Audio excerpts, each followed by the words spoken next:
Good morning, everybody.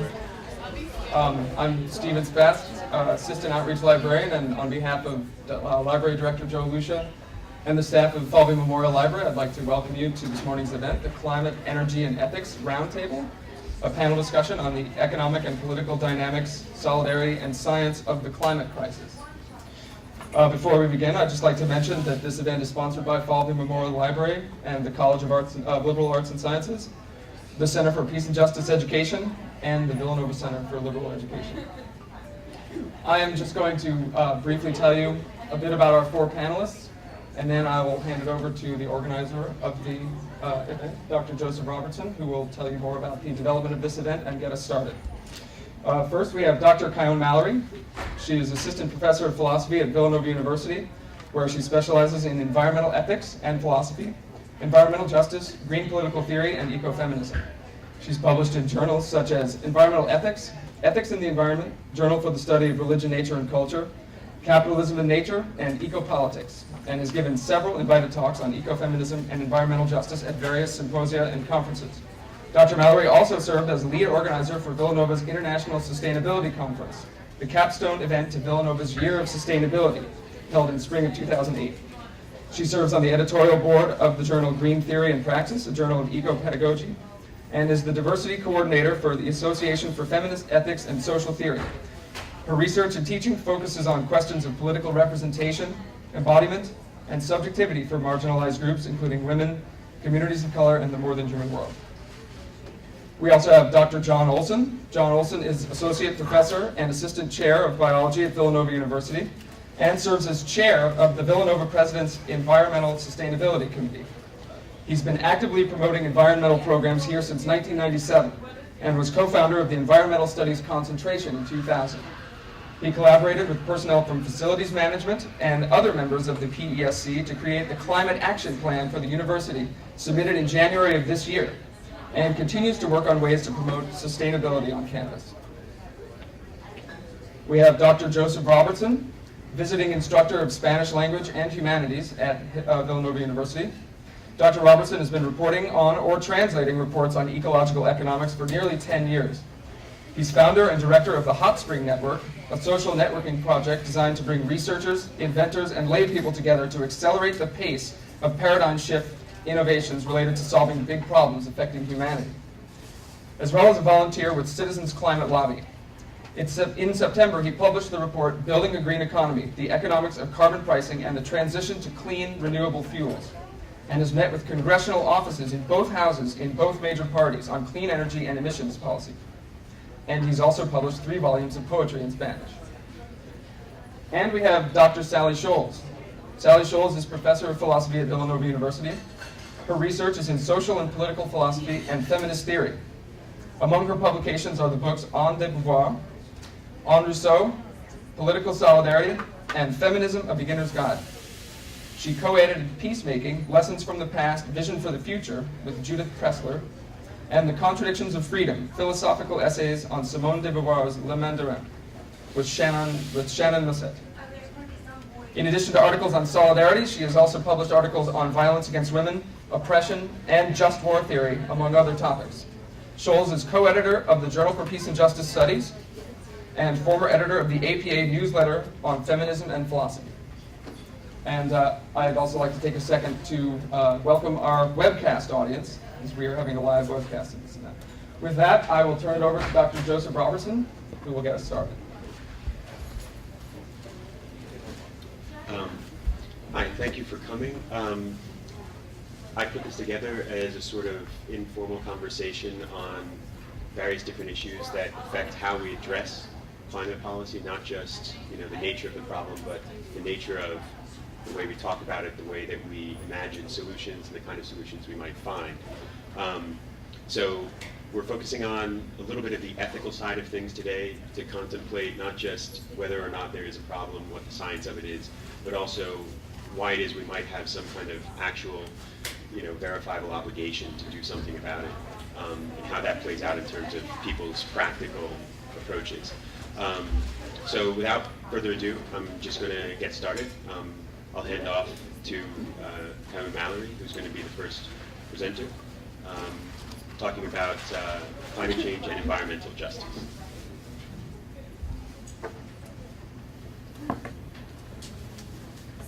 Thanks for putting this together, Joe. Excited to be here with everybody.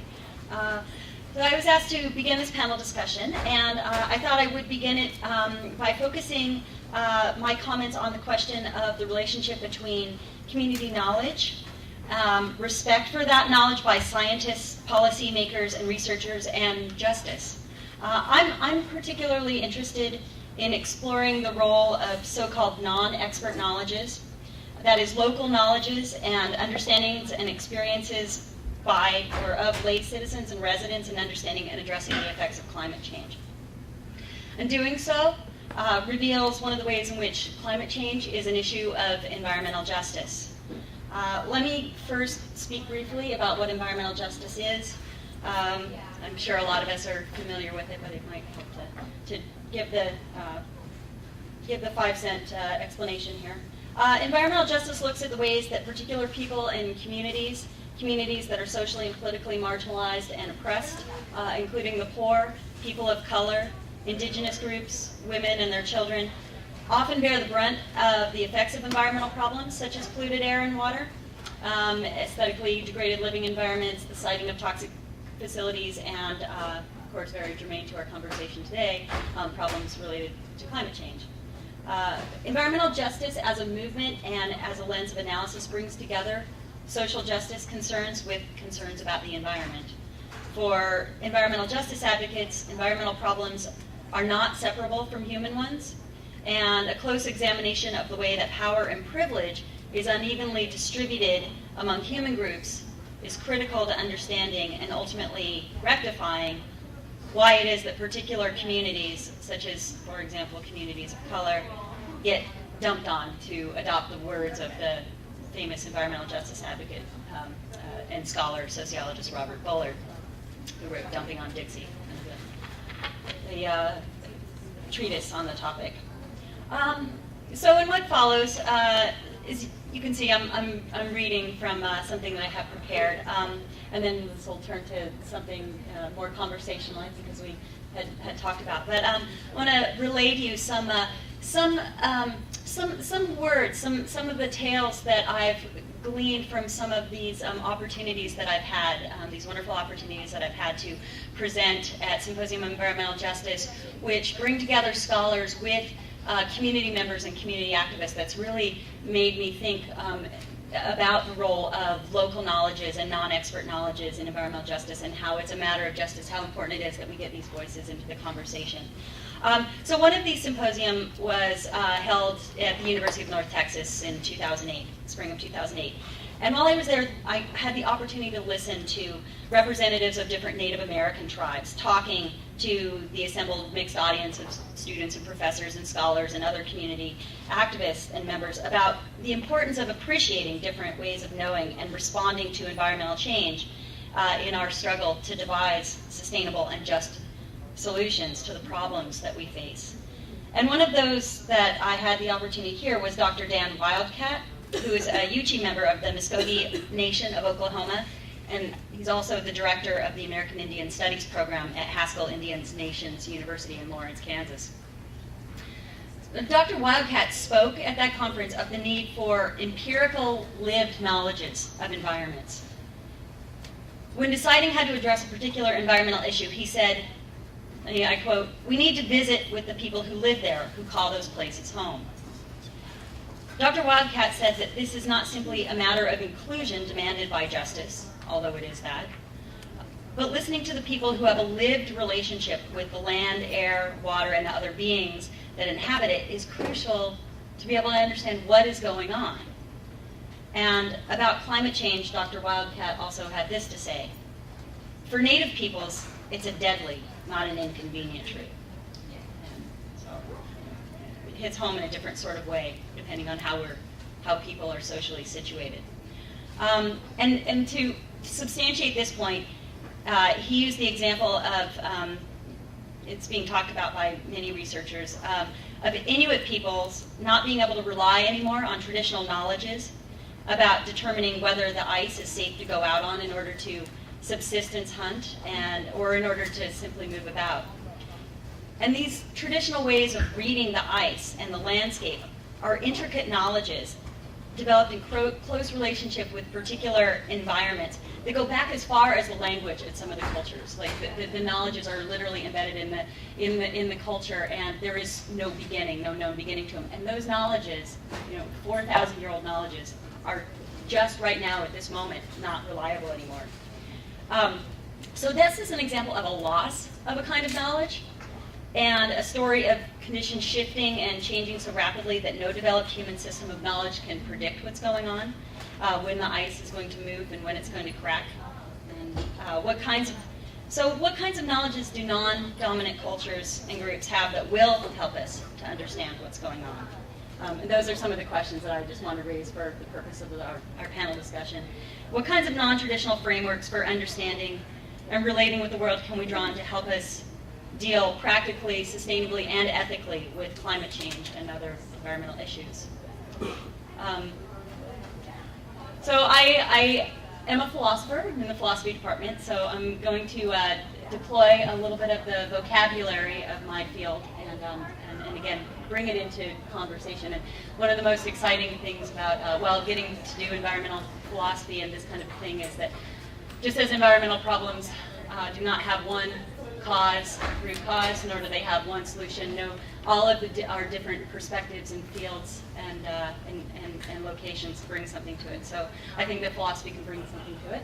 And so I'm going to talk to you about epistemology, which is a term that refers to knowledge, or ways of knowing and questions about what counts as knowing or having knowledge. And contained but not always visible in epistemological questions are questions of who the knowers are, whose knowledge or knowledge-producing practices are legitimate and whose are not. So some kinds of philosophy, such as feminist philosophy and environmental justice theory that I've just been speaking about, challenge certain pervasive assumptions about knowledge, such as the assumption that true knowledge is always objective, and that objectivity, and thus knowledge, can only occur under a condition of physical and affective or emotional separation between the knower and the known, and that knowledge or truth comes from a stance of distance or separateness or separation or removal. So such philosophies that I've mentioned and movements also challenge our ideas about who the experts are, and challenge the idea that only objective, neutral, dispassionate, Western-trained scientific experts can authoritatively speak to particular events, such as the effects of climate change, or claim to have certainty about what is happening in the world. So for my part in this panel, I'd like to ask us to consider the role that alternative ways of knowing, specifically but not exclusively the kinds of knowledges held by women, people of color, and indigenous communities, as a result of their lived situatedness in particular kinds of social, political, and natural environments. That is, the role these non-traditional or non-standard kinds of epistemologies can and have to play in addressing global climate change. I want to share with you a little bit of the work that was completed in a National Science Foundation study that was authored by geographer Wendy Eisner and environmental ethicist Chris Cuomo and geographer Kenneth Heino, which was entitled Environmental Change, Indigenous Knowledge, and Subsistence on Alaska's North Slope. And the authors in that study presented preliminary findings of an interdisciplinary research project that, in their words, quote, links the knowledge and experience of Inupiat Eskimo elders, hunters, and berry harvesters with scientific observations and methods to better understand environmental change on Arctic coastal plain. And these researchers sought to convey the importance that they discovered in their findings about the importance of local knowledges, and I'm going to give it to you in their words. Eyewitness on-the-ground reports can be crucial for tracking and interpreting specific changes and effects, or for assessing the relationship among various effects, as such specific details may not be accessible through scientific technologies and methods. As the literature on indigenous knowledge and northern climate change shows, Native stakeholders' explanations of particular events, processes, and rates of change also provide important hypotheses for consideration because local understandings include awareness of historical or contextual factors unknown to researchers from the outside. Global climate change creates local and meta-level situations that are quite precarious, and situations where local and scientific communities need each other's help. It is therefore not surprising that in the Arctic and elsewhere, there's a small but growing body of scientific work that incorporates local or indigenous knowledge and perspectives, with hopes of improving scientific and ethical integrity of research by integrating important information obtained through direct observation and by prioritizing the needs and interests of local communities. Okay. End quote from their report. So this seems like a no-brainer, right? You talk to the local communities. If you're a researcher and you're going into a particular place, you talk to the people who live in the communities to find out what's going on. But historically, a lot of obstacles had stood in the way of having the direct first-hand accounts of residents of particular places impacted by environmental degradation count in our dominant knowledge-gathering processes.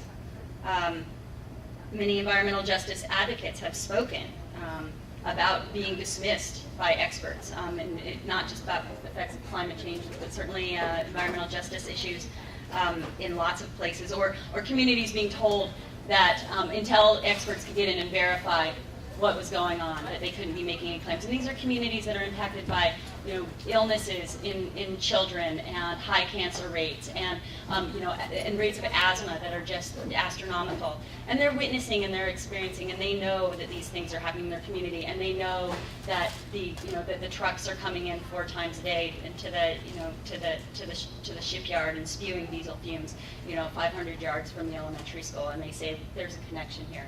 And and oftentimes as communities are told, well, we can't prove that link. You haven't proved that link. So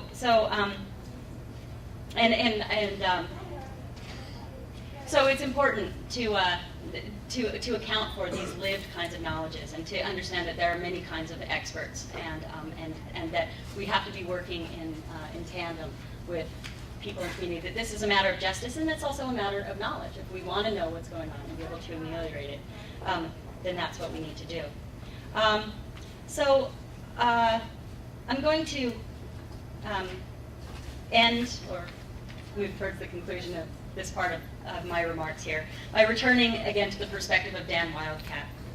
At that conference, he said that we as a culture as a whole have a lot we can garner from Indigenous and Native American knowledge systems, for example. And Dr. Wildcat spoke of knowledge being gained by being in the world. And he said, knowledge is experiential, not necessarily experimental. It is gained through cooperative interaction with the land, air, water. And he described a view that he calls Indigenous Realism, which is not romanticization, that understands plants and animals not as resources, but as he described them as relatives, cooperating in the project of providing useful knowledge about what's going on with the planet, and also in revealing the best methods of addressing climate change. So here we have a perspective in which it's not just people who live in lived environments, but the other beings and entity in the environment themselves also being sources of knowledge, having voices that can be heeded, that can be paid attention to. And again, what other kinds of systems of knowledge, what other kinds of ways of knowing might we be paying attention to be able to really incorporate these important perspectives? So what does this mean in determining our ethical responses to global climate change? I have a couple of thoughts about that. So one of the primary tenets of the environmental justice movement is that communities must be empowered to speak for themselves. Communities doing it for themselves. It's a catchphrase of the environmental justice movement. And that is to say that communities most affected by environmental changes should be considered the experts on what's going on. And outside researchers should conduct themselves with ethical and epistemological humility and really listen to the residents and even the earth and its creatures itself. Technological expertise in data, etc., is a tool put in the service of helping to identify and address particular problems, but it's only one kind of way of knowing. Other ways of knowing include participating in community events, listening to elders and long-term residents, and those who care deeply for places, and listening to the places themselves. Second, any knowledge is gained by outside scientific expertise should be given to the communities themselves to apply and deploy as they fashion their response on their own terms. And I'm thinking of the work of Patsy Cook, who is a Native American midwife, who conducted a study of Native women to determine the rates of PCB and dioxin levels in their breast milk, which is alarmingly high, particularly in Native women. And in part, I think, actually has to do with the currents, the way that particular kind of toxins get deposited in places in the globe. And the first thing that they did with this report was tell the women themselves so that the information could be useful. They didn't go and report their findings elsewhere, write up the paper and put it out in the journal. And nor did they tell the women, paternalistically, that based on the findings that they recommend that they not breastfeed. They didn't tell the women what to do with the information. When given the information, the women in this community were assumed to be able to make the best decision for themselves, situated in their own particular cultural, economic, and ecological context, of which, of course, they were the experts. And a third point is, and this is my last point, we don't need to shy away from the idea that knowledges are political. We saw the effects of 8 years of politicized science from the last administration on the topic of climate change. But the most ethical response is not to make science more neutral. So I ask, why shouldn't knowledge projects, scientific and otherwise, be interested, be concerned with particular points of view? If we acknowledge this, then we can really have a conversation about the ethics and values that we want to promote and those we don't. So to end, I just want to say that Indigenous communities, those of communities of color, and others affected by environmental justice are calling us to remember that knowledges are lived knowledges and always situated and always experienced differently according to one's position in an eco-social world. Knowledges are partial and perspectival, as feminist epistemologists would say it, but that doesn't make them any less true. If we pay attention to who is doing the knowing and who knows, then we just might learn something.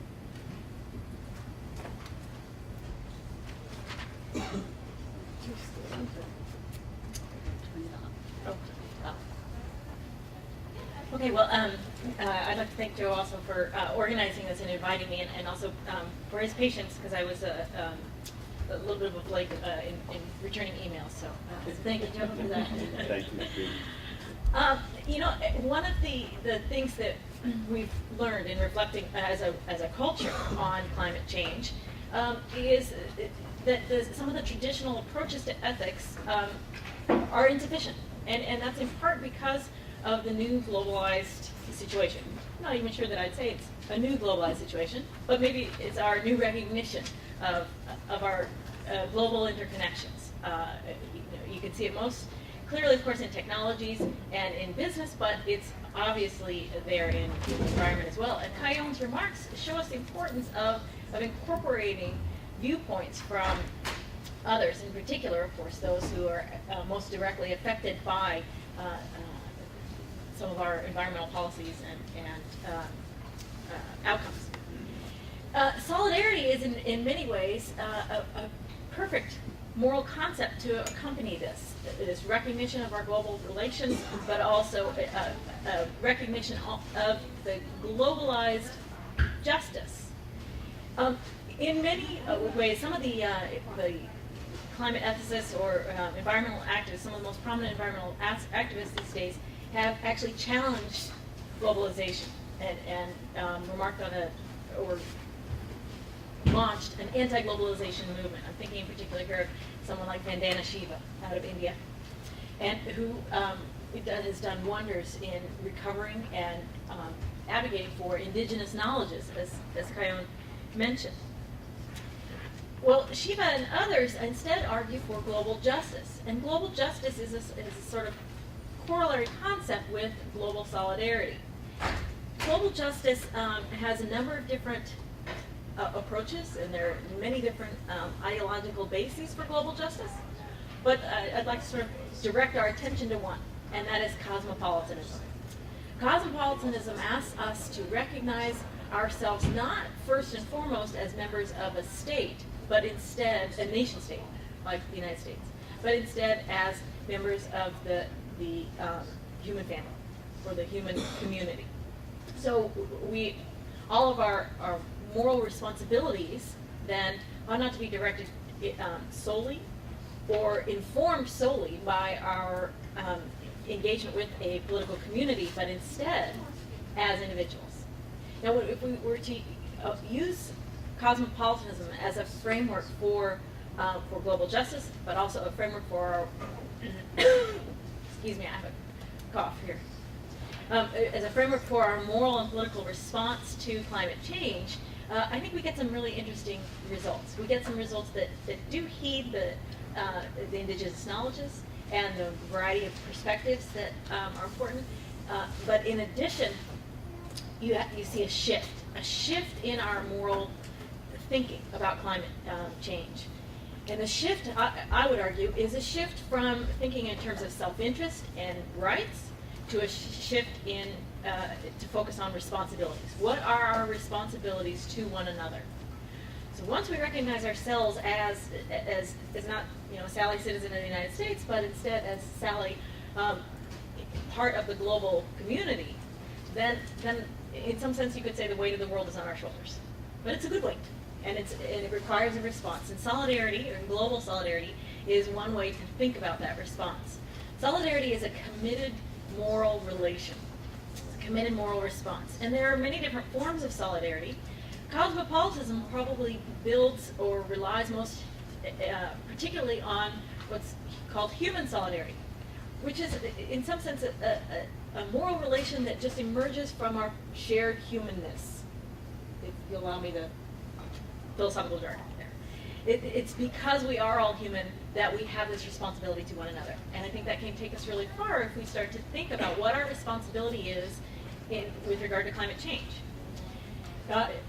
Others will speak about the economic and political impacts of climate change.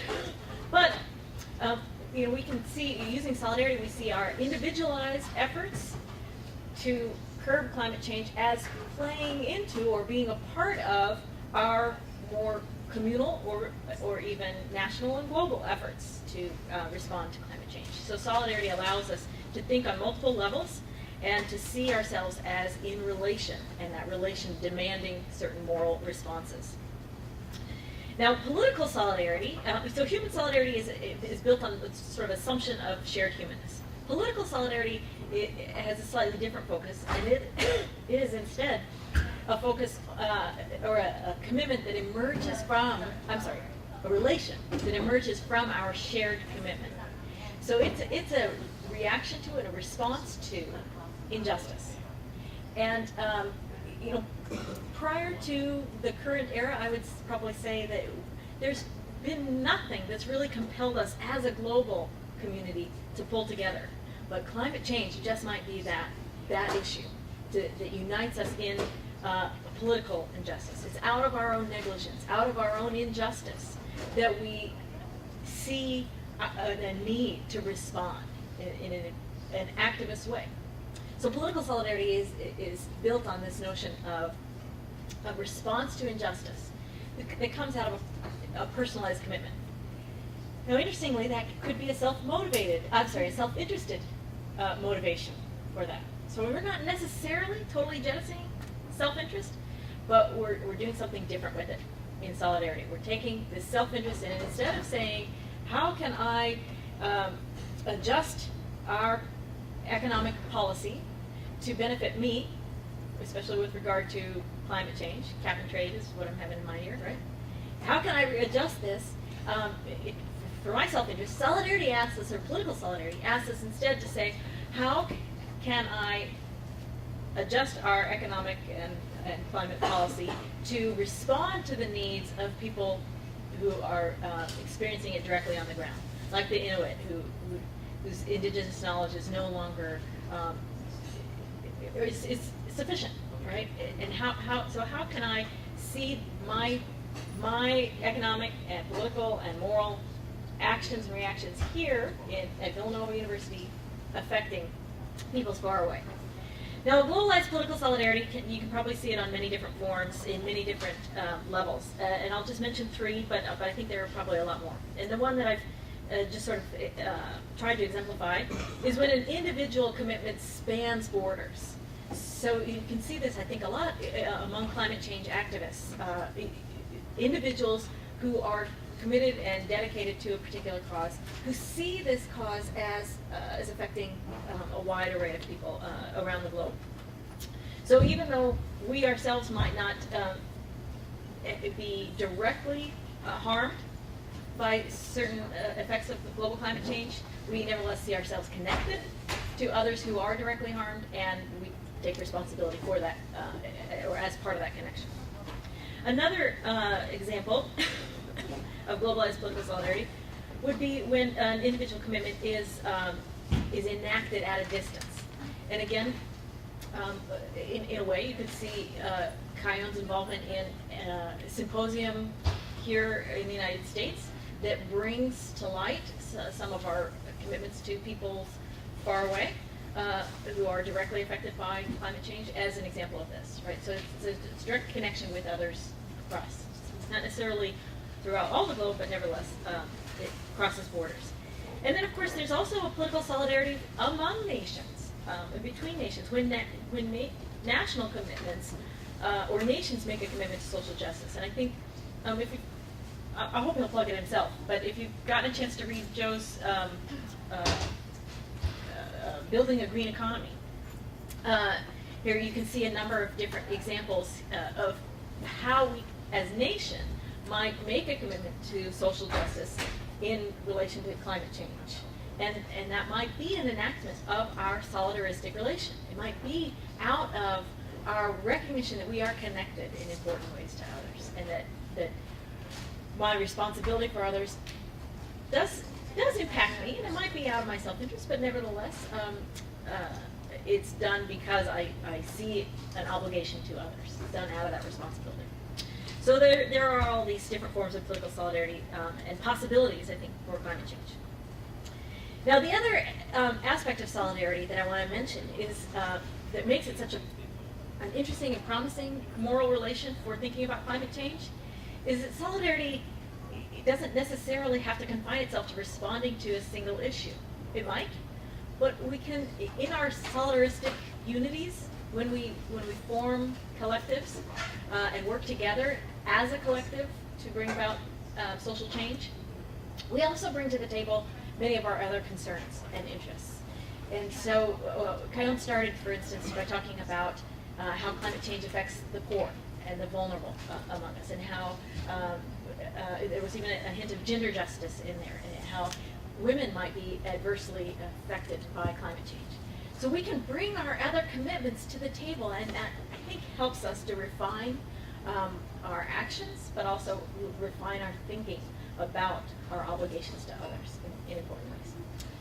So these are, I realize, very sort of cursory remarks, but I think that shift from thinking self-interested terms to thinking in terms of responsibility towards others is an important shift that is accomplished through solidarity, but it also involves significant commitment on part of the individual, the state, the nations, and you know, if we're going to really do something, the entire global community. And maybe the more than human world as well, right? Hopefully not maybe. Oh, sorry, right. Oh, I guess you.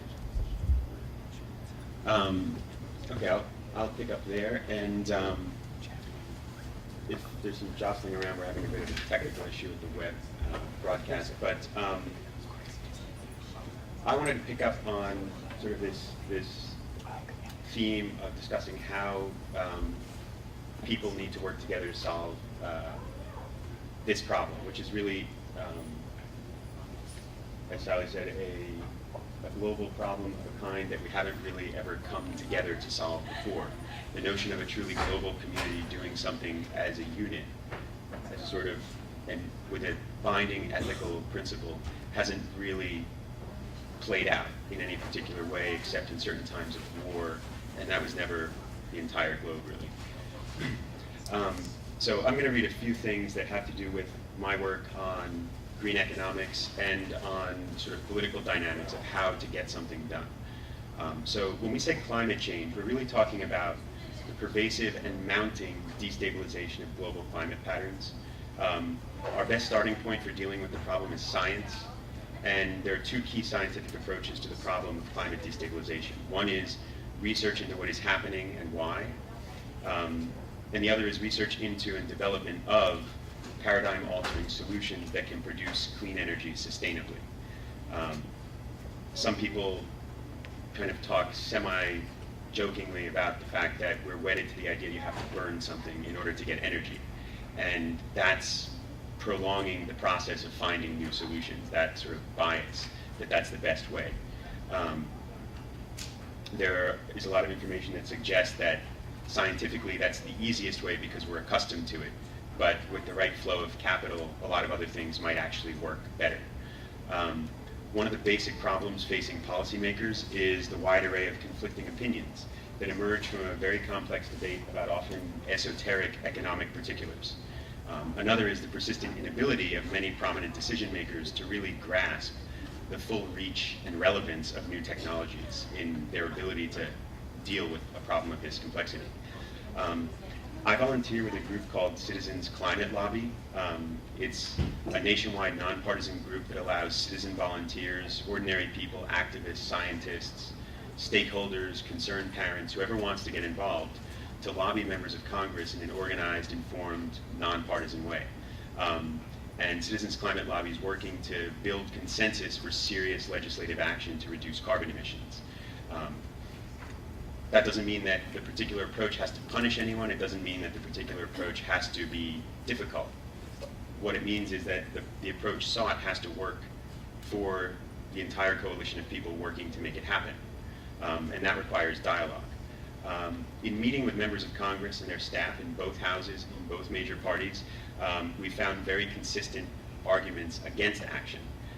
And we found that one of the main obstacles to responsible national climate and energy policy are misconceptions about the political landscape, about what people want, about what people's priorities are, and a misunderstanding of the solutions that are available. And then after that, what the economic effects of implementing those solutions might be. So to answer some of these persistent concerns, I put together a report that Sally mentioned, which is available here and also in the back, on green economics, to take a look at a wide range of sources that explain where cutting-edge technologies are going and what the economic results of major policy choices have been in other places or might be if we try them. Lester Brown, who founded and is president of the Earth Policy Institute, has often cited the U.S. response to the attacks on Pearl Harbor as a key example of how a nation can make sweeping and fundamental changes to its economic infrastructure in a very short span of time without undermining economic progress. Essentially, the example of Pearl Harbor is that the United States transitioned its commercial industrial economy to a wartime industrial economy and produced the largest military in the history of the world in less than a year. And nobody went broke in that process. So to achieve wartime speed in the urgent business of greening the American economy, a number of important steps need to be taken. The 20th century architect and theorist Buckminster Fuller, who said a lot of things about a lot of things, and was very interested in innovation, and liked to blend philosophy with science, with politics, he said, you never change things by fighting the existing reality. To change something, build a new model that makes the existing model obsolete. An example would be the agricultural model for human civilization, which supplanted the hunter-gatherer model because its reliability, its efficiency, the benefits of building durable human settlements made the less efficient, less reliable hunter-gatherer model obsolete in most societies. Some people feel there have been negative consequences of that, but for the most part, human population exploded. Civilization was able to progress in a way that it never otherwise could have, and we are where we are today. To make an environmentally sustainable economic landscape requires this kind of leap. We cannot replace the existing model of generalized economic behavior based on the ever-escalating burning of carbon-based fuels unless we create a new model that makes the carbon-based model obsolete. The technology exists to this, and so do the resources, but we don't at present have a sufficient amount of two key ingredients. One is political will, and the other is infrastructure. A third ingredient, major ongoing investment, can help bring these other two along, and the right policy shift at the national level will spur huge investments in the new infrastructure needed to make a clean energy economy viable. The only way to transition effectively is to move the price of carbon-based fuels closer to the real environmental cost than where they are now. We're not paying for the fuels we burn. We're subsidizing them. We pay a lot more than is paid in Venezuela, for instance, but we're doing something very similar, where the people in our society pay a far lower price than is necessary to actually finance the use of that fuel. We pay that cost in other ways. So bringing the cost of using carbon-based fuels closer to the actual environmental cost over time, increasing the cost of doing business with those fuels, and thereby helping to direct incentives, both governmental and through the market, to clean energy resources is the way that you can move to a green energy economy, or a clean energy economy. The question is whether there are ways to do this so ordinary people don't have to bear the brunt of the added cost. Putting a price on carbon creates a contextual incentive. I mean, the environment changes, so the market changes. It creates a contextual incentive for diversification and innovation in the energy economy. This means investment flows to clean energy because it becomes the most profitable way to invest. And that inflow of investment creates an expanding cycle of further investment, right?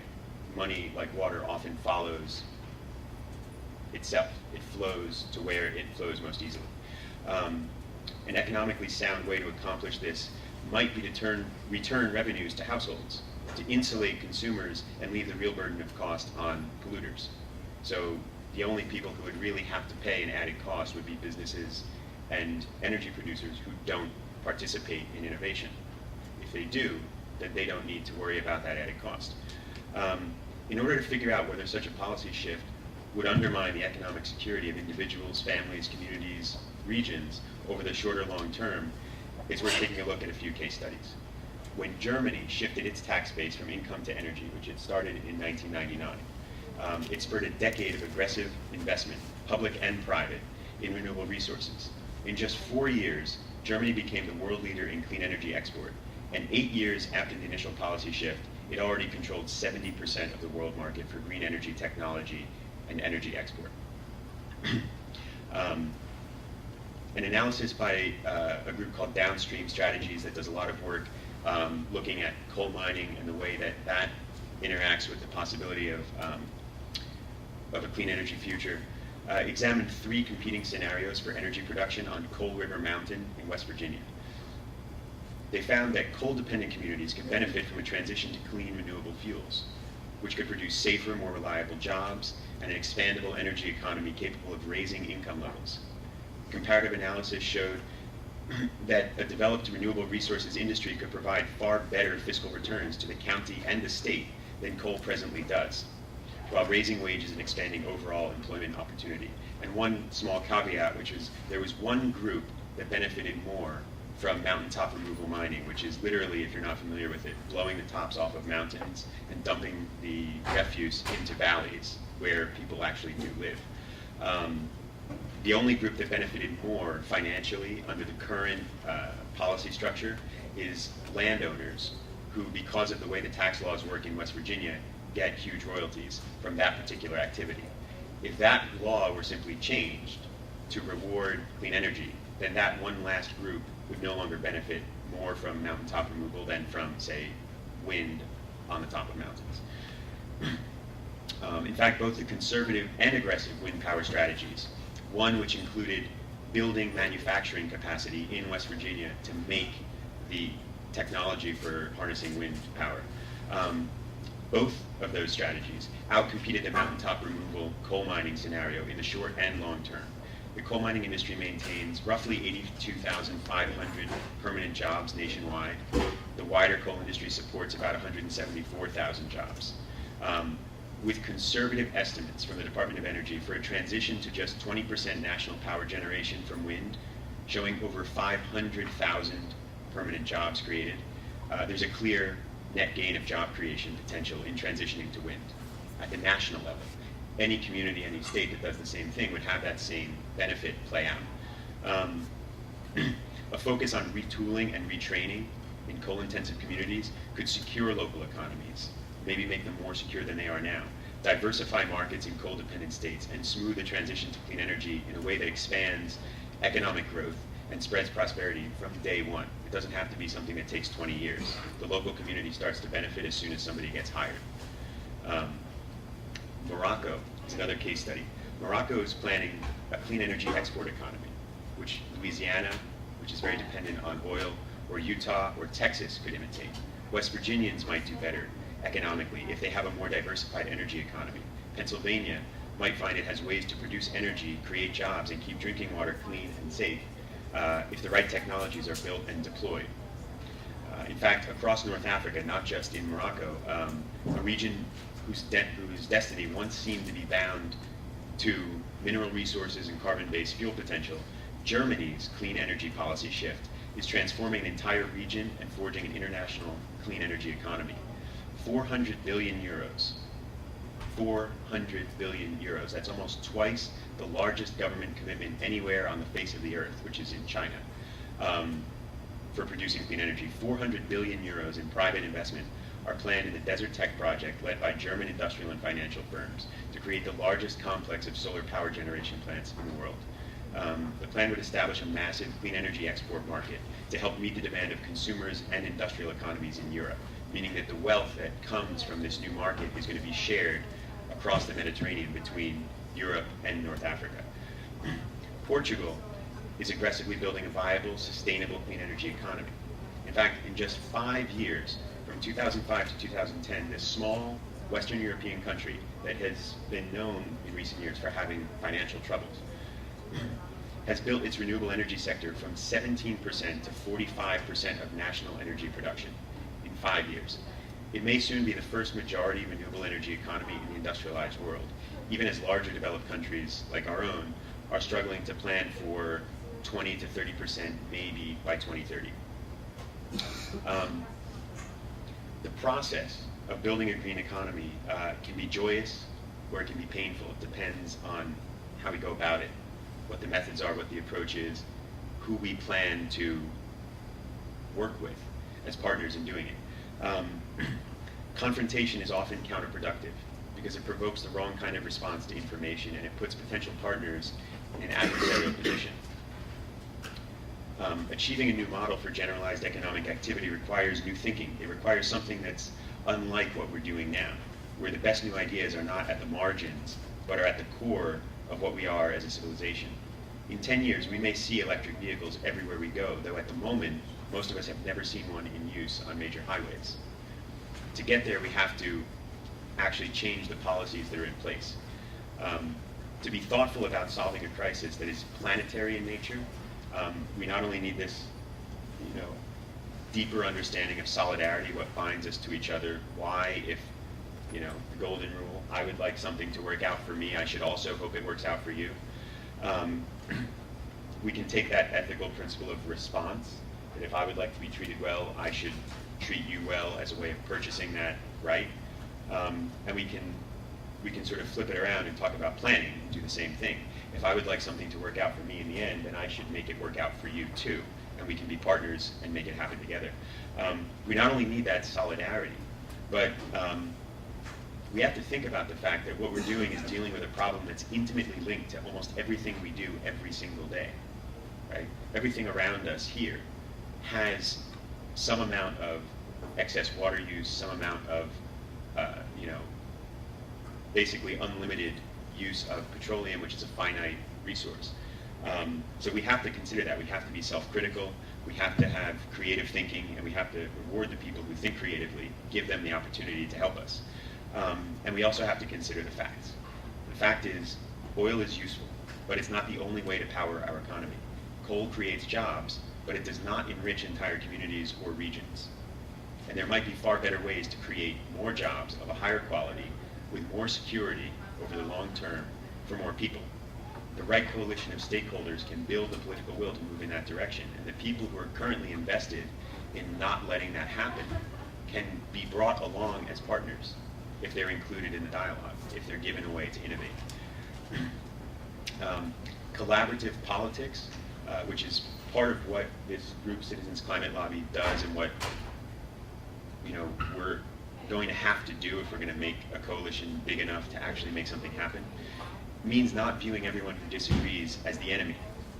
but rather finding ways to shape a common vocabulary, talk seriously about problems that need solving, and build a coalition of interested parties that can imagine a better way forward, a new model, paradigm shift. But there's more to this than just talking, sharing, getting along. To work collaboratively for something better, to build a new model, means not only the ability to listen to different ideas, to hear alternative experiences, lived experiences, and knowledge bases, but also means being involved, being an informed and participatory citizen, working with people, committing to helping to do the work of shaping the future, whether it's in sharing ideas or getting the truth into places where it's not presently being used, or simply working on something in the private sector to do what needs to be done to make a better future. Public policy actually does this, right? Whether committed and principled people are involved or not, whether the people we personally trust depart prematurely from the public sphere, or whether they remain in positions of influence, whether business or government is seen as the lever for affecting change, public policy makes things happen, and those things that happen decide what kind of world we live in. So if it's someone else who's making those policies, then it's someone else who's going to decide what the future is. If communities get more involved, if people get involved in dealing with these issues at the community level, then they can begin to influence those policies and maybe bring about a much larger policy shift. One of the aims of a grassroots, nonpartisan framework for action is doing the work of shaping vocabulary in a core set of principles that otherwise ideological rivals can agree to, they can share, which means that they can come to the same table, use the same language, and fairly debate the merits of different ideas. That vocabulary can bring people into dialogue, and in the course of that collaborative dialogue, deal more straightforwardly with solutions that are really possible.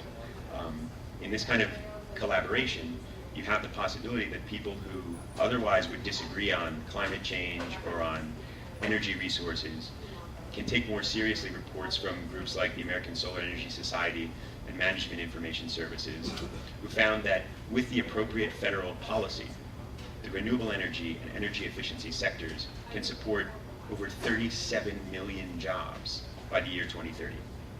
37 million jobs. There's no industry in the United States at present that supports that many jobs. So moving in that direction would be good for everybody. The fact that it has positive environmental effects, some people who aren't interested in climate change per se may not be worried about that. If it does things that are good for everybody, then it might happen. It's also possible to be more pragmatic about what resources are out there. It's not true that solar and wind power are not enough. The solar energy that strikes US territory every year is 342 times the total energy demand in the United States. If we quintuple our demand, we still have hundreds of times more energy than we need, or nearly 100 times. A 2005 Department of Energy assessment found that offshore wind alone has enough energy generating capacity to fulfill 70% of domestic demand. And just 3 states, North Dakota, Kansas, and Texas, which are very rich in wind resources, have enough harnessable wind energy with today's technology, if we deploy it, to meet all US domestic energy demand. The question is, who's going to invest in it, who's going to build it? And so we have to think about how do we get there from here. And I think a first step is to just begin to talk seriously about a set of fundamental conclusions of all the information that's out there that are really the groundwork for going forward, which is 1, clean energy and emissions reduction are a national imperative. Okay? People may disagree about the details, but that's the case. The Pentagon officially has rated this issue as the #1 security risk of the 21st century. Carbon pricing is an engine for major private investment. Everywhere that it's been done effectively, that's what is seen. And that applies to both cap and trade proposals and carbon tax proposals and other more incremental methods. Renewables will outcompete fossil fuels with the right policy shift. Regional disparities in carbon tax impact are minimal, and consumers can be shielded if revenues are returned to households. And if a revenue redistribution scheme works dynamically enough, any inequalities in who benefits and who loses in terms of their local energy economy can be covered by a shift in that policy. Clean energy and energy efficiency will bring about massive job creation. Rural and coal-intensive communities can benefit. All they have to do is participate. The U.S. could lead a global clean energy economy. We have more resources, both the natural renewable resources and the industrial and financial capital, to be the leader than anyone else. We just have to do it. Sustainable energy policy is a matter of national security. Again, this is the Pentagon that views it that way. There are numerous very lengthy studies that explain why and all the different ways in which this is so.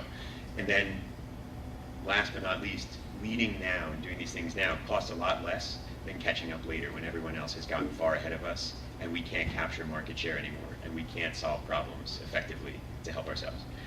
So that's all from me for today. And I'll pass off to John Olson.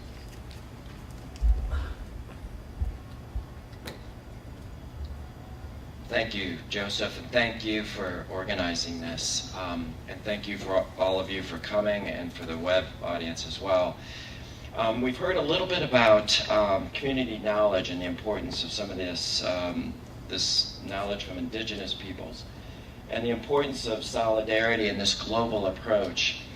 And that, and as Sally mentioned, nothing has compelled us to strive for this kind of global solidarity as much as climate change. And I think that is absolutely true. As important as some toxic issues are, this is a global issue.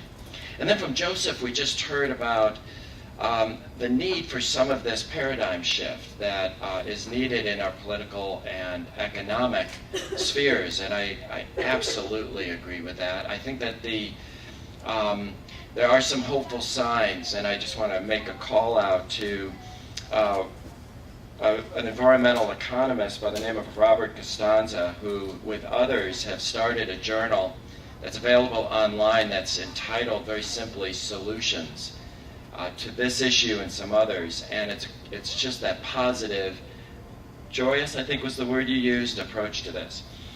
What I would like to do is talk a little bit about some of the local things that Villanova is doing and has committed to, and discuss what is known as the President's Climate Commitment and the climate action plan that has resulted from that. This brings us now back to Villanova and some of the things that Villanova has committed to do, and it's a big commitment, as you'll soon see. The President's Climate Commitment has developed out of the American College and University President's Climate Commitment, which is the ACU-PCC.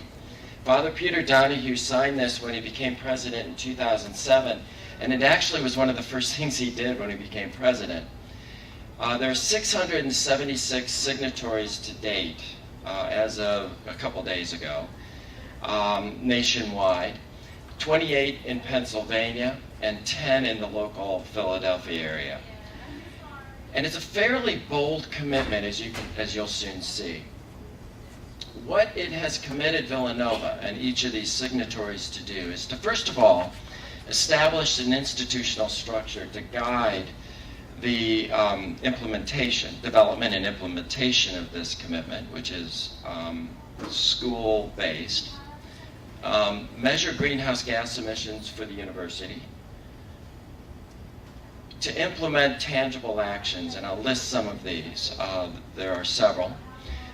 We committed, by signing this, to implement 2 immediately, which, by the way, for Villanova was no problem. But then, as you'll soon see, these also indicate ways that we will achieve our commitment overall. To create a climate action plan. This has several parts, and I'll talk about those parts here shortly. And to make reports available online to anyone who wants to view those. And there's a website associated with the Association for the Advancement of Sustainability in Higher Education, known as ASHE. Just to flesh out a little bit of each of those areas. First of all, the institutional structure, and I'm quoting now from the ACU-PCC Implementation Guide, said that we need to form an institutional structure, a committee, basically, that must be, let me just go down here to the bottom, that must, could either be a committee, a task force, whatever, that must at the minimum include the various constituencies and important constituencies at a university. So staff, faculty, students, as well as administrator representatives. And our response to that was the creation of the President's Environmental Sustainability Committee, or PESC. I was really hoping to get a Y at the end of that, to make it pesky, but at any rate, Give me that anyway. that's right. And I just want to say, I won't have time here this morning, but to talk about the various subcommittees of this PESC. But these PESC subcommittees are open to anybody who's interested in the Villanova community, and I just want to make sure that if you are interested in getting involved, to come forward. What is entailed in the greenhouse gas inventory? First of all, it's very standardized so that it ensures consistency both over time within an institution and also among institutions to make it comparable. First of all signatories have to use a pre-approved calculator that is consistent with the standards of the Greenhouse Gas Protocol. And we happen to use the Clean Air, Cool Planets Campus Carbon Calculator, which is one of those approved ones. Most schools use this one. Temporally, we have to calculate emissions over a 1-year period so that we know what those emissions are. It can either be the academic year or the calendar year. And then we have to do it over several years so we can determine a trajectory. We did complete our first one in 2008 and reported it in 2008. We're set to make our next report in January of next year. So that will include all of the emissions for up through 2010. And must submit every 2 years. Operationally, we're expected to track and report emissions for the 6 major greenhouse gases listed there, with the main focus on CO2. And we need to convert everything, and this is consistent with the IPCC, which is the International Panel on Climate Change, the UN panel. We have to report everything as CO2 equivalents, again, to help with comparisons. We also have to report for 3 scopes of emissions. Scope 1 is all emissions directly produced by Villanova. And this includes things like the power plant and our steam plant and everything we actually produce here on campus. Also, that includes leaks, such as HFC leaks. Scope 2 includes all of the greenhouse gas emissions that are related to our being in business and that we purchase. So Scope 2 is all of the emissions produced by all of those suppliers of electricity that we purchase, in particular. Scope 3 is basically everything. This is actually all of those things that just by being here, by commuting, by going to conferences, we are consuming and producing CO2. We're consuming energy and producing CO2, and we have to account for that, or at least part of that. And the main part is transportation related. So we have to report on all scopes 1 and 2 and some scope 3 emissions. Tangible actions, we have to initiate 2 immediately, and then of course others as we go along. And here they are. This includes green building policy. Villanova, in fact, does have a green building policy to build to LEED Silver or above. Our 2 most recent buildings, Driscoll and the law school, Driscoll's the College of Nursing, and the law school both received gold, which is awesome news. Energy Star procurement policy, we've actually had this for several years. And in fact, we were cited in the implementation guide, which was awesome. Air travel offsetting is an area that we are working on now. This is establishing a policy to offset our air travel. Provision of public transportation. This is a huge area.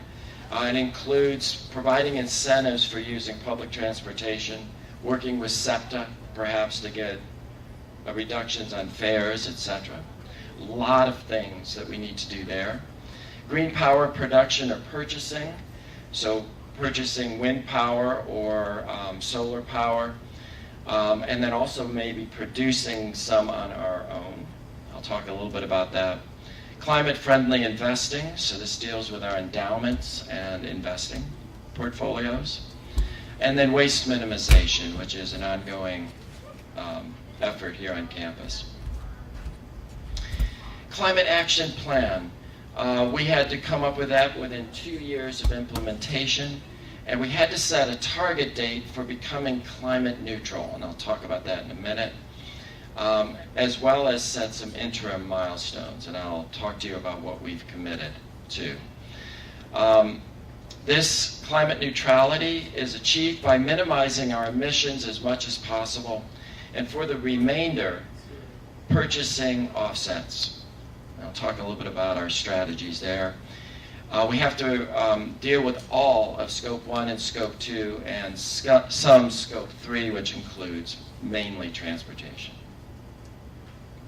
Climate Action Plan had to have an introduction. We had in second part to report campus emissions. Third, mitigation strategies, how we're going to achieve climate neutrality. Fourth is define our educational, research, and community outreach efforts. Of course, universities are well suited for that. It's an integral part of the PCC. Talk a little bit about financing. And then finally, how we're going to track progress. I'm going to talk about the first 4 parts of that. I don't have time for the last 2. And then finally, the reporting. We have to report, give an annual report every 2 years, and also report our GHGs, the greenhouse gas emissions, every 2 years. And it all started in 15 January 2010 this year. Okay, I wanted to talk to you a little bit about some of the key elements of our climate action plan. And I just wanted to make sure that you know that these are available to anybody who's interested. Both the full CAP, or Climate Action Plan, is on our website at the bottom, and an abbreviated executive summary as well. So if you're interested, both are available. First of all, our introduction included an introduction to the various parts of the Climate Action Plan, but also a letter from Father Peter. And in that, I'm just going to pull out a few quotes. You can see that his letter very strongly emphasized that this is consistent with our mission and consistent with ethics and our moral responsibility and for the stewardship of the earth. And I thought he did a very nice job with this cover letter, and I must say I've been very pleased with his commitment to this whole process. This is what our campus emissions look like as of 2009. It totals 86,000 and some change, 86.7 thousand metric tons of carbon dioxide equivalents. You can see a lot of it from purchased electricity, a lot of it from our on-campus stationary sources. This includes our power plant and which burns fossil fuels right now. Another 29% related to Scope 3. So this is commuting, for instance, and this institutionally sponsored air travel. And then small amounts for the campus fleet, fugitive emissions, which are basically leaks, and agriculture. Now, if we take those emissions that I just showed you, and then said, okay, what if we didn't do anything and we just followed business as usual? And also bring into consideration our campus master plan for future construction. And we have some construction planned for the other side of Lancaster And this is all part of the campus master plan, which I think now is generally available. From where we are now at 86,000 in 2009, this is how it would look in 2040, and not a pretty sight. So clearly, just even preventing those increases is going to take some major changes. But achieving climate neutrality is a Herculean effort, and it really, this, I think, gives a sense of the enormity of this commitment. And we have a lot of work to do. Villanova, in this cap, plans to reduce emissions by 24% over the 2009, or based on the 2009 levels, by the year 2025, and to achieve total climate neutrality by 2050. So that is our commitment, and it's on paper now, and now the hard work starts. Three major parts of these mitigation strategies. First is the assessment. This, of course, serves as the foundation for providing a comprehensive approach to developing the CAP. We based it on the greenhouse gas emissions inventory and a comprehensive energy audit. I'll give you some of those audit results. We had help from outside consultants. Takes into consideration a whole bunch of things like rate tariffs, system capacities and procurement strategies, and our best guess about what's going to happen on January 1st when there's this deregulation. Here is some of our energy audit, both consumption and cost. I showed you some of this earlier, but it shows also in the pie on the right some of the cost and some of the incentives right now for using fossil fuels, which is one of the reasons why we've done it, is they don't cost as much. So even though it's a large piece of the pie, until we change the policies, right? Right now there is a financial incentive to use fossil fuels, and this shows that. Villanova currently uses 59% fossil fuels and 41% purchased energy. And we can use right now oils and natural gas. Another very telling part of this inventory is answering the question, well, you know, there's consumption, which is going to be based on your size, but how much are we using per square foot? And in short, Villanova isn't doing well. And there are a lot of aspects to this: building efficiencies and old buildings. And size of buildings is another variable here. But you can see this is the comparison group. Villanova is highlighted here in this green. That's probably a bad choice of color, but we're getting there. But anyway, it gives you a sense of what our consumption is per square foot. Second, reducing. What are our plans? And this gets to now where the rubber meets the road. What do we plan to do to reduce? First, we're focusing on the mechanical and electrical systems on campus, and also considering a utility strategy and renewable energy sources.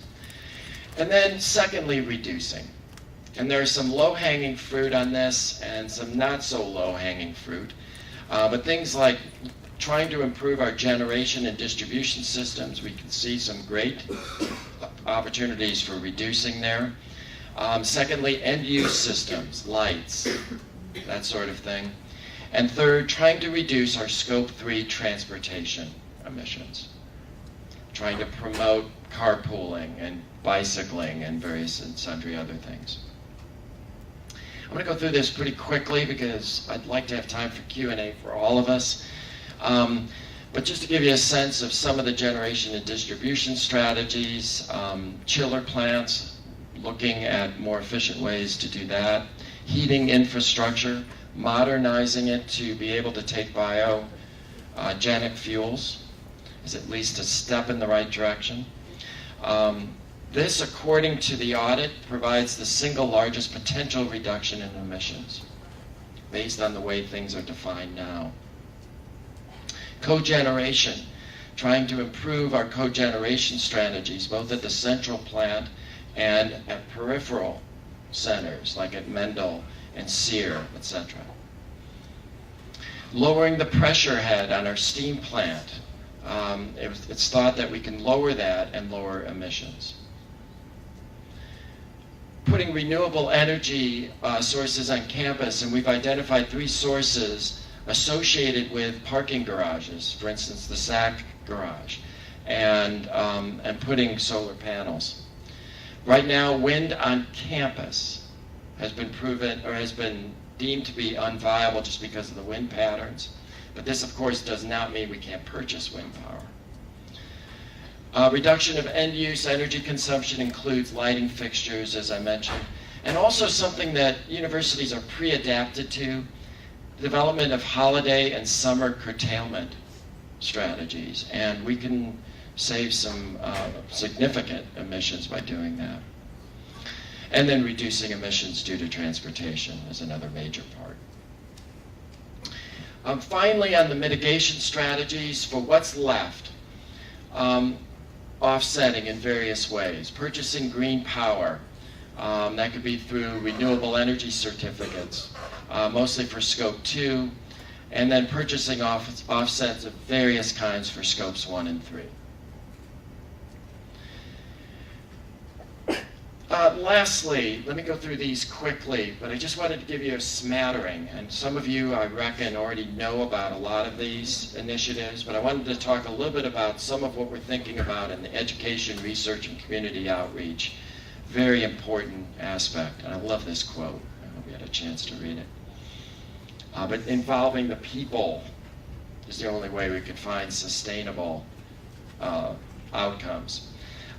First of all, continue to develop new inter and cross-disciplinary programs and courses. Establish further service learning opportunities. Some of the great work already being done by some people in this room. Continue to support student organizations. I am very pleased.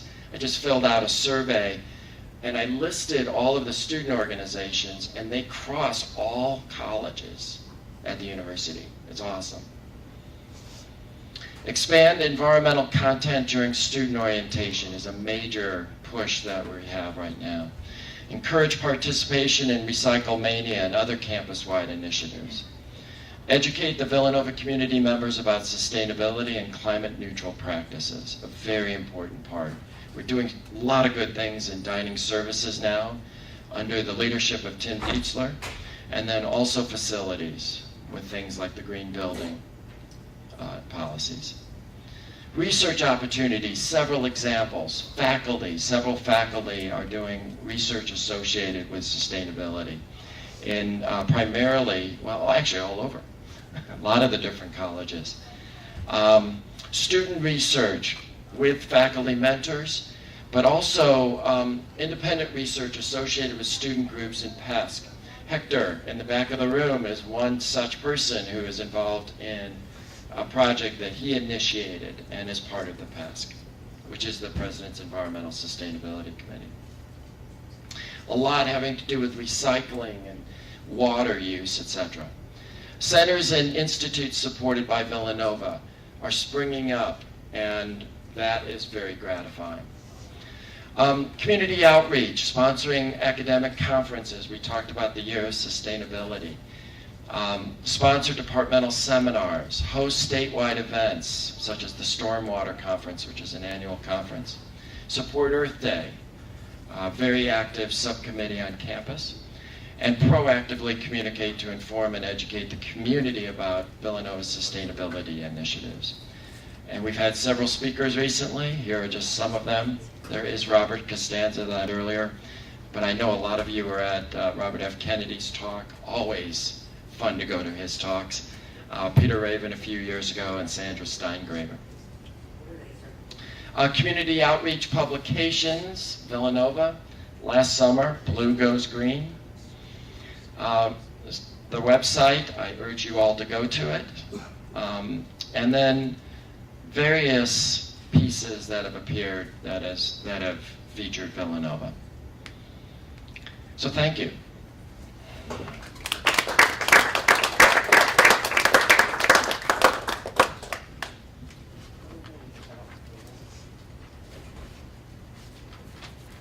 I think we're going to do a brief Q&A now, so if anybody wants to ask any questions of any of the panelists, or ask us to sort of clarify anything in common.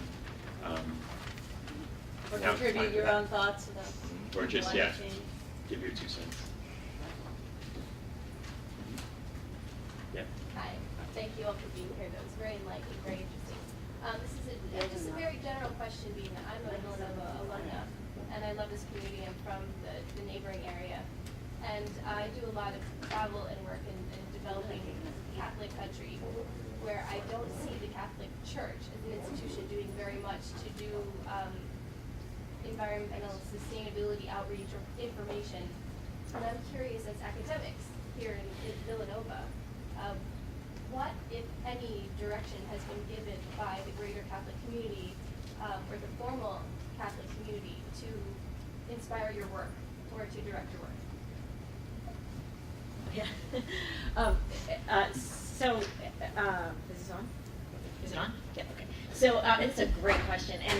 And you know, so a little bit of editorializing, but I would say that the Catholic Church is relatively late on the scene for this. But the previous Pope, Pope John Paul II, actually had some very proactive statements about our commitment to the environment. And in fact, he was huge in developing the concept of solidarity generally, and actually influenced the Polish solidarity movement and all kinds of things. But he used that concept of solidarity for the environment as well, and talked about our obligation as Catholics to respond to each other, but also respond to the earth in important ways. And in many ways, you can look back in Catholic morality and see arguments in favor of our stewardship for the environment way back in natural law with Thomas Aquinas and things. So there is a long Catholic moral tradition. It's just that in terms of practical instantiation, the practical movements within the church, it's more recent. Now, the Catholic Church has been very good about putting forth things related to free trade, and that was on, I think, one of John's. Sorry, did I say free trade? Yeah. Fair trade is what I meant to say. I do that all the time. Fair trade, not free trade. And there again, you see, I think, a connection between our obligations to workers and our obligations to the environment. So, again, that's a way that Catholic morality and Catholic development of the concept of solidarity can be enacted in a very concrete situation. Your fair trade coffee, their fair trade coffee, actually is when you buy fair trade coffee, you're making a political statement. You're acting in a political way. I'd like to see you do a whole lot more than that, but that's at least a start. And I'd like to see Villanova do a whole lot more, but it is.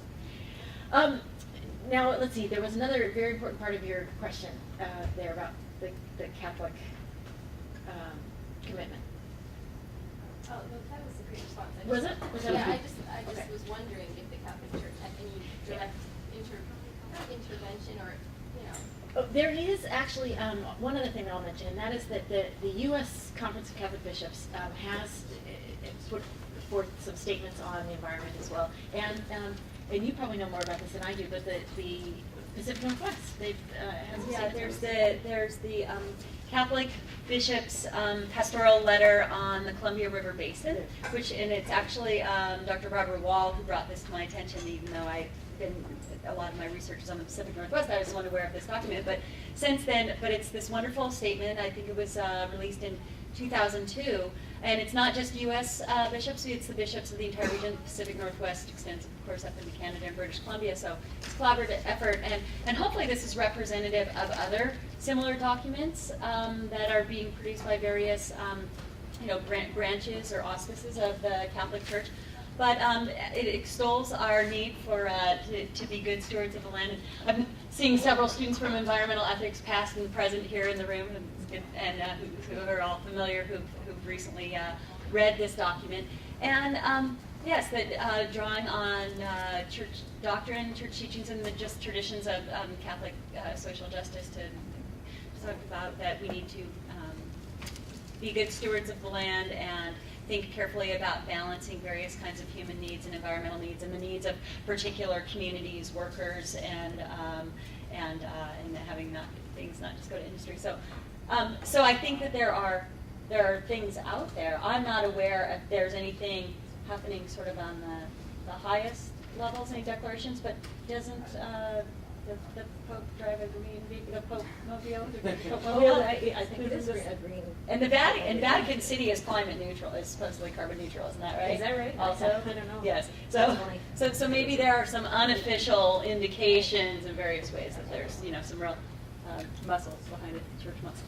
I just wanted to add to that. I don't actually know the date or the specifics, but I do think that in the last year or so, Pope Benedict did issue some kind of statement on the need to promote environmental responsibility as a basic justice issue for Christians in general. And I think Catholic Relief Services does a lot of work in poor communities, whether it's climate related specifically or related to the fallout from climate change, water resources, and things like that. I think there is a lot of involvement in the Catholic community. And I think that as far as taking a political stand, it's been a slower progression. Yeah. I don't know if it's a question or not, but I just would like to say that you said 40 years to achieve neutrality on Villanova University. So 40 years to achieve that in a medium-sized university. How long for a big city as Philadelphia? Do we have all that time? It's not too late. No, we need a better idea, a better plan, because it sounds like a very long period and it's just a small university. So what about big cities or the whole country? It's a fair question and a good one, and one I was hoping I wouldn't get at some level. No, it's a very important question. And in fact, when I first heard this as the best guess coming out of facilities and these outside consultants, given what our current situation is, I definitely balked. There's no question about that, for the same reasons you just stated. And this was, those dates were chosen based on what we thought was realistic, and what they in their analysis, and they did most of the analysis on the energy side, what they thought was realistic given all of these various considerations of a campus plan, the build-out plan, which is replacing old buildings, so deemed necessary. So there's a lot of trade-offs, and just the build-out plan alone, and you saw that business as usual. So it's based on that. It's based on what we think is going to happen with the RECs and these various other offsets, etc., and our financial realities here. We don't have much of an endowment compared to some other universities. So all that put together, that's where some of those dates came from. Now, what's extremely important to me and to the committee in general, and to all of us really, is that we keep our eyes on the prize, and we keep moving forward, and maybe be early, maybe achieve these earlier, and we just simply need to push. Things could change significantly if what Joseph was arguing for becomes reality. It could change significantly. And that will make it a lot easier for us to push these dates forward. But this is a good question, and I think it's important for us to constantly push them. Well, I wanted to follow up on that too, because I think that part of the gist of that question is, what is a commitment? And it tends to be the case that when big institutions or governments make commitments on things like climate, poverty, human rights, they make a commitment which everyone imagines is the absolute maximum, and maybe they'll get there. And maybe they'll get there in time, but probably not. That's sort of the general feeling about these kind of things a lot of times. And certainly in the private sector, that has often been the attitude, that you make a commitment and then you sort of try to get there. But the commitment is really a minimum, because if the commitment is serious, then you're saying, this is the absolute minimum that we will achieve And this is the furthest date in the future where we will achieve it. In reality, the planning probably has a lot of possibility to get there faster, especially if technologies advance the way that they seem to be advancing, right? In solar technology, the productivity of certain types of solar cells has multiplied by almost 100 in the last 20 years. In the next 20 years, that could be even more so. So it might become very inexpensive to meet the goals that are currently set 10 or 20 years from now and not have to wait 40 years. But I think that's part of it, is are the people working on the climate commitment keeping that in mind, that it might be cheaper than is predicted and it might be easier to go beyond sooner rather than later. Yes, I mean, the other thing too is, I mentioned that low-hanging fruit, which is something, there's a phrase I'm sure you've heard, it's when you look at the finances of this, there are several steps we can take where the return on investment is very good. I mean, these are no-brainer things. I mean, things like changing the lights out is a great example. And holiday curtailment policies, or I didn't mention it, but participating in things, in programs such as demand management, which we are participating in, is an incredible return on investment. By just reducing, some of you may have gotten an email over the summer saying that we're going to be turning power off to some buildings or turning it down. This is part of this demand management system. And Villanova makes money for our participation in that, directly from PICO. So there's some that are just no-brainer, these are just obvious. There are others that are going to be a little tougher, but it is so true, though, that if a few things change, now all of a sudden our arguments become very easy, because now all of a sudden we've just increased the number of things where the return on investment is very favorable.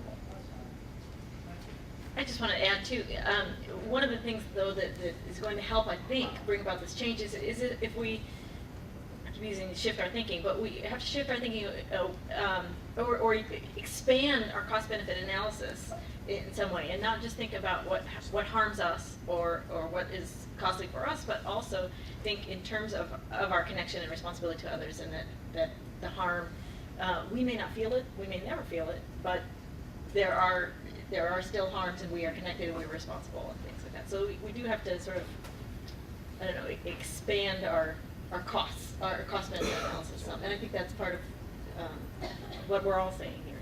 Right. That's actually the ecological economist I cited, Lester Brown. That's a big focus of his work, and I didn't really include that type of work in my report.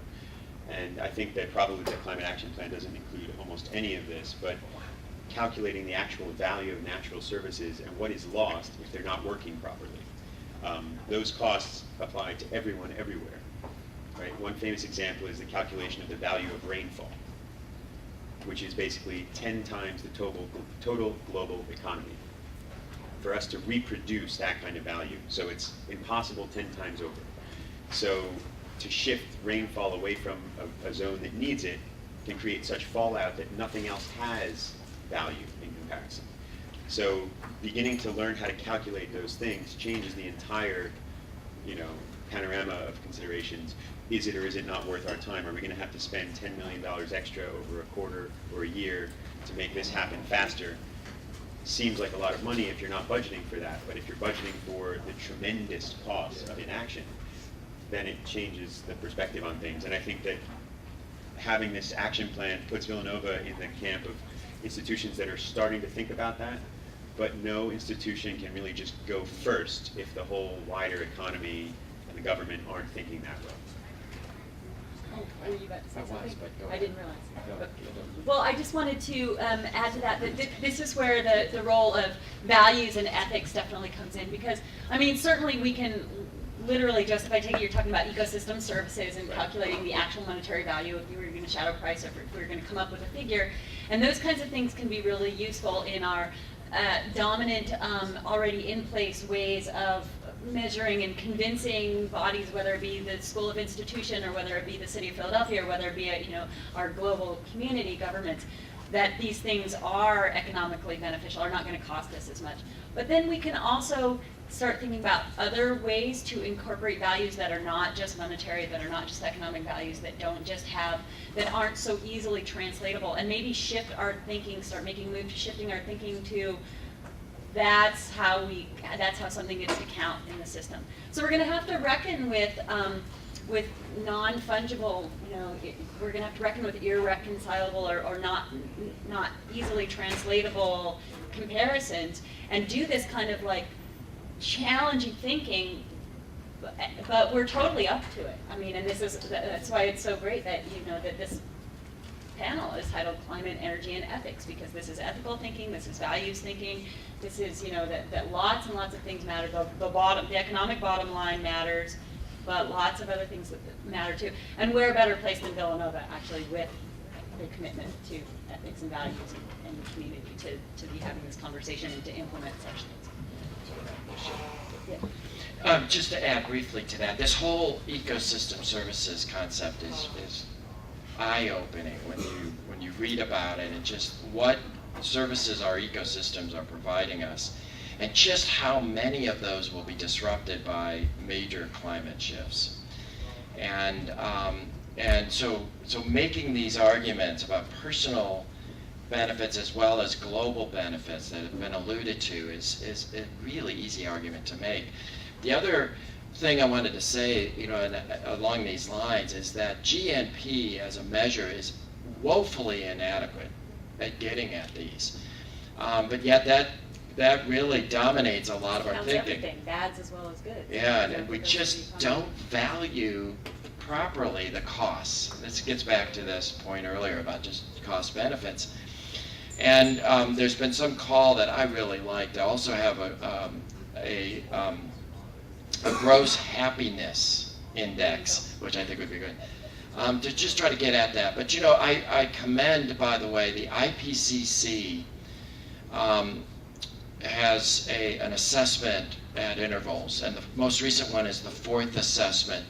It is based on the fourth assessment that the IPCC was the co-recipient of the Nobel Peace Prize. But anyway, the fourth assessment published in 2007, one of the reports of the working group, one of the reports was the report of Working Group 2, which deals with the impacts and vulnerabilities of climate change. And it deals with a lot of the issues we're talking about. And one of the things they talk about is the cost on human health that could result. These are not at all part of our GNP or part of our thinking about, well, at least as far as climate change is concerned, and it needs to be, what those costs are. And of course, there's a lot of heterogeneity in the vulnerabilities regionally, but globally, they're potentially huge. So we just need to think differently about these issues as a world. Actually, on just one quick follow-up, that the gross happiness index or product would be, I think the UN would call it the Human Development Index, and it's actually a more complete, more nuanced measure of economic activity, whereas GNP is vague and difficult and blunt because it just simply measures totals. It doesn't distinguish between good activity, bad activity, valuable activity, or counterproductive activity. It doesn't tell you whether something that cost a lot of money is harming huge numbers of people or not. It just says that it happened. And so it's really just meant to be originally, and should again be, just one minor statistic in a much wider, right, in a much wider consideration. Right? I just want to thank all the panelists, but particularly Professor Olson, thanks for your work on the President's Climate Commitment. But I was wondering, I've heard a number of times going to different talks, not necessarily at Villanova, but at other institutions, and just in reading reports on it, why does Villanova not have a sustainability coordinator? And if we don't have one, are we going to ever have one one day? Because if this is a central part, I would think it would get its own office, or at least a coordinating personnel, because, for example, the recent Hertz car rental program or whatever was something that I had never heard of and like wondered about, and what's going on with SEPTA. I feel like there's so much going on, Yeah. and yet who knows about what. It's a lot of crosswork. Thank you for that question. Yes, the coordination is a big issue. The website helps a little bit. For instance, in the website, we feature student projects. We talk about a lot of these initiatives, some of which you just mentioned. But I got to tell you, honestly, I'm chair of the PESC, and I had no idea about this HERTZ initiative. I'll be honest, until I saw it in Campus Currents. So there is a great illustration of exactly what you just said, that there's this need for sort of a central coordination there. And the PESC is working on that to help with that. It's one of the reasons why we have these subcommittees. But we still have a long ways to go. And interestingly, PESC, everybody on that committee has a full-time job. So now your very first question, I'm happy to report that we are working vigorously on a proposal for a sustainability coordinator. It is one of the two major initiatives right now that PESC is working on this fall. And we're closing in. I hope to have that completed. Full-time position? Full-time position is what we're calling for. And with the hope, by the way, I will say, that could grow into an office of sustainability. But we're answering such questions as what should be the main roles of this coordinator. I conducted a survey, and not surprisingly, the number one, broad, and by the way, I surveyed our committee, which numbers about 18 people or so. Broad consensus that it should be just what you're calling for, and that is coordination of events on campus. So coordinating these various student groups and these various initiatives in offices. So yes, hopefully soon we'll be able to enact that. Student government has actually turned one of our committees into like a sustainability committee because we saw that there wasn't really any coordination on campus. What do you think that is the most, like, what can students do? I mean, like we're seeing it, and we're seeing that there's not a recycling bin at every trash can. I throw my bottles away because if I have to, I'll be 10 minutes late to class if I go to recycle it. And the amount of water used on West Campus to wash dishes, we're trying to figure out if dishwashers would save water, or if they would save electricity, or like what, and we need that position. We need someone to coordinate that. But what can we do as the student body? Because we are a community, that's why Villanova's here. What can we do to help that, get that? Well, I couldn't have planted these two better. The other major initiative, a very good question. Another initiative, and by the way, do you guys know each other? No, I am driven. Because another major initiative we're working on is this is in the past, is formalizing the student representation on a subcommittee of PESC, which is called the Student Subcommittee. And also for selection, so first of all, selection of those students.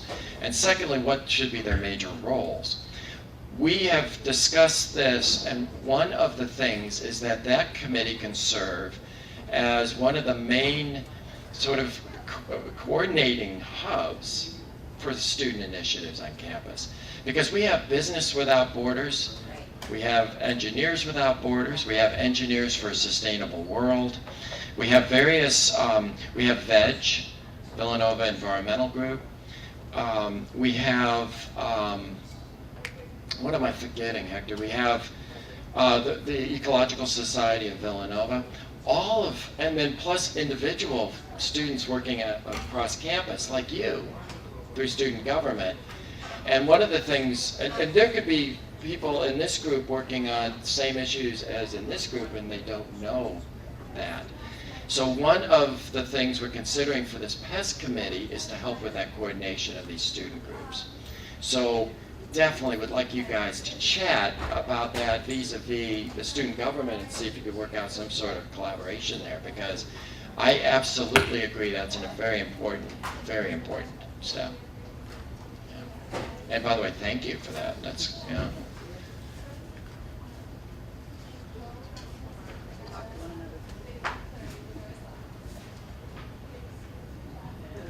All right, we do have another question. Mine's kind of esoteric, or maybe that's not the word even. I've heard it used and have attempted to mimic that usage. Anyway, what can you say about our endowment activities regarding climate change, I guess, because I have heard that that can be one of the easiest and most effective ways, is using what stake we have in these companies to put pressure on them, and being so much more than an individual, but a huge group with a powerful voice. What are we doing in that sense?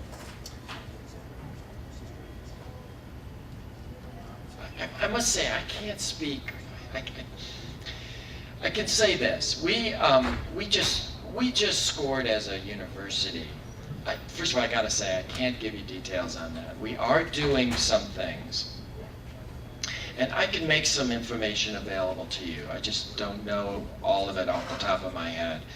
But we just completed, and I was involved with parts of this, a campus, actually a series of 4 campus surveys, which we submit to an organization called the College Sustainability Endowments Institute. They then look at all of these initiatives and give us a grade as a university. Our grade overall, you may have seen on the website, on the main Villanova website, our grade overall was an A-, which was pretty good. But then they have, which we're pleased with, because actually that's an improvement from B+ of last year, and we've gone up all of the last 4 years. Then they give these subgrades, and one of them was investment policy. And I could give you that information afterwards, but I want to say we got a B in that particular one. We got a C in transportation. We got a lot of A's as well. But I could give you that information and show you the survey if you want. Oh, there are 4 surveys altogether. One of them was endowments, and that will have some details. We also do have a proxy vote committee, and they have a set of criteria that was developed by the Committee for Social Justice from the University Senate, and that criteria is built largely from looking at university mission, and then also the U.S. Catholic Bishops' stance on socially responsible investing. And they do meet and look at all the opportunities to vote on our investments, and there's at least one committee member who is both on PESC and on that proxy vote committee. So that's Christopher. There's a Christopher. Christopher Kilby and Econ, who also happens to be married to me. So I think that it's there. It's underlined. I think part of our how the university sees itself and its social justice commitment entails the environment and its obligation to the environment is still a stewardship model. But I think that's at least on the right path. On anthropocentrism tomorrow.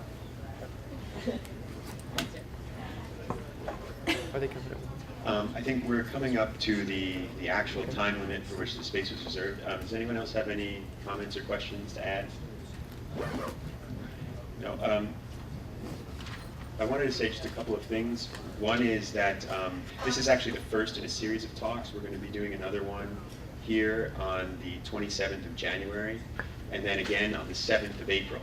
So those topics might be slightly different, but again, it'll be a mix of views, trying to bring some new ideas into discussing what's going on in climate, energy, and the whole ethics of the approach to sustainable resources. I also wanted some student voices. It would be great to have some student voices. So again, this will also be podcast, so to speak to those of you watching this online, student voices are welcome. You can contact any one of us to maybe make some suggestions or try to get in on the next events. You can also go to the website climatetalks.info, which is simply a subsection of my Villanova website, which is going to focus on these events. I also wanted to mention that, of course, we started this talk today at the 11th hour of the 11th day of the 11th month. which is, of course, when the armistice was signed at the end of World War I. And it was done, I suppose, sort of technically because they wanted it to be memorable so that they could communicate it easily to troops actually in the field and generals in charge of them, so that nobody would fire shots after that moment and have another war break out after the deal was signed. That's why it's Veterans Day, and I know people who have served, and what we try to honor is that there are certain people whose nobility of character allows them to be generous with their own safety and put themselves at risk in service of others. And I think that's the same ethical principle that we've been talking about all day. In wars, there are lots of people, millions of people who have no choice, who just, it comes to their doorstep. And some of them do heroic things, and some of them do terrible things, and some of them just are fortunate enough to escape. And some of them just suffer. But the fact is, they're all people who are affected by the same situation, and that's what the climate crisis is. So any one of us who are fortunate enough not to be in that situation, and who don't have to be in that situation where we're putting ourselves in harm's way, we have the freedom to be generous with our time, with our ideas, and to try to work together. And I think that's sort of the message that we're working on in terms of how the ethics of this whole issue can play out. So I want to thank everyone for being here. I think it's been a very interesting discussion, and I think it's each person's contribution definitely enriched what I hoped to do. So I think we're better for having this particular group of people. And I'd like to thank those of you who attended and who stayed till the end. And we'll see you next time.